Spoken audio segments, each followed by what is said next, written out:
আসসালামু আলাইকুম বন্ধুরা, আজকে আবারও একটা রান্নার ভিডিও নিয়ে আপনাদের সামনে চলে এসেছি। বন্ধুরা, আজকে আমি বাসন্তী পোলাও রেসিপি করে আপনাদের সঙ্গে শেয়ার করব। তার জন্য এখানে আমি গোবিন্দভোগ চাল পরিষ্কার করে ধুয়ে একটা প্লেটে দিয়েছি যাতে শুকিয়ে যায়। আর এখানে সমস্ত রকমের উপকরণ রেডি করে নিয়েছি। এখানে আমি একটা কড়াই বসিয়ে দিচ্ছি। কড়াইতে আমি 2 চামচ ঘি দিয়ে দিচ্ছি। ঘিটা আমি একটু গরম করে নেব। ঘিটা আমার গরম হয়ে গেছে। এবার একটু অল্প করে হলুদ গুঁড়ো দিয়ে দেব। হলুদ গুঁড়ো দিয়ে ভালো করে আমি ঘির সঙ্গে মিশিয়ে নেব।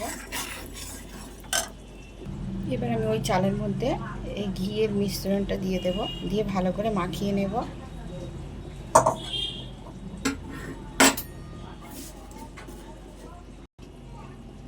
আমার চালের সঙ্গে ঘির মিশ্রণটা খুব ভালো করে মেশানো হয়ে গেছে।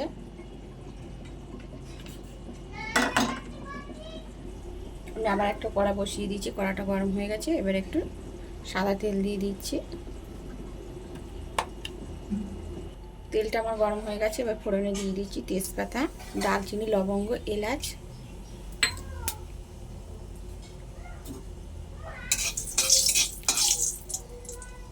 এবার আমি দিয়ে দিয়েছি কাজু বাদাম। কাজু বাদামটা একটু হালকা করে ভেজে নেব। কাজু বাদামটা আমার হালকা করে ভাজা হয়ে গেছে। এবারে দিয়ে দেবো কিশমিশ। এবারে দিয়ে দেবো আদা বাটা আর কাঁচা লঙ্কা বাটা। এবারে দিয়ে দেবো চাল।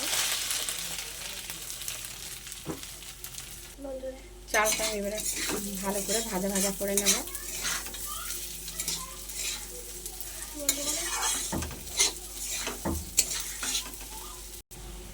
চালটা আমার ভাজা ভাজা হয়ে গেছে। এবার আমি পরিমাণ মতো জল দিয়ে দেবো।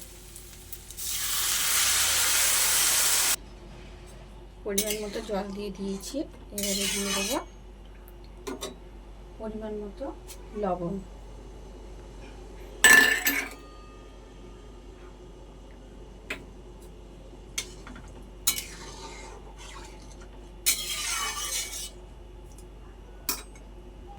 এবারে দিয়ে দেবো পরিমাণ মতো চিনি। যে যেমন মিষ্টি খায় সে তেমন চিনি ব্যবহার করবে।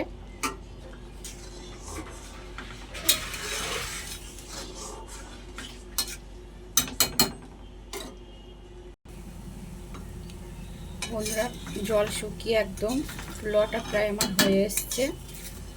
দেখুন কত সুন্দর ঝরঝরে হয়েছে।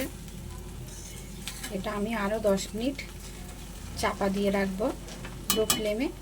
তারপরে আবার ফিরে আসছি। বন্ধুরা, আমার বাসন্তী পোলাও রেডি একদম। এটা যত ঠান্ডা হবে তত ঝরঝরে হবে। আমার রেসিপিটা যদি আপনাদের ভালো লেগে থাকে তাহলে অবশ্যই লাইক, কমেন্ট এবং সাবস্ক্রাইব করবেন। সাবস্ক্রাইব করে বন্ধু হয়ে পাশে থাকবেন। বন্ধুরা, এই গরমে সবাই সুস্থ থাকবেন, সাবধানে থাকবেন, বেশি বেশি করে জল খাবেন। একদম বাইরে বেরোলে ছাতা নিয়ে বার হবেন। অবশ্যই একটা করে জলের বোতল নেবেন। ধন্যবাদ বন্ধুরা।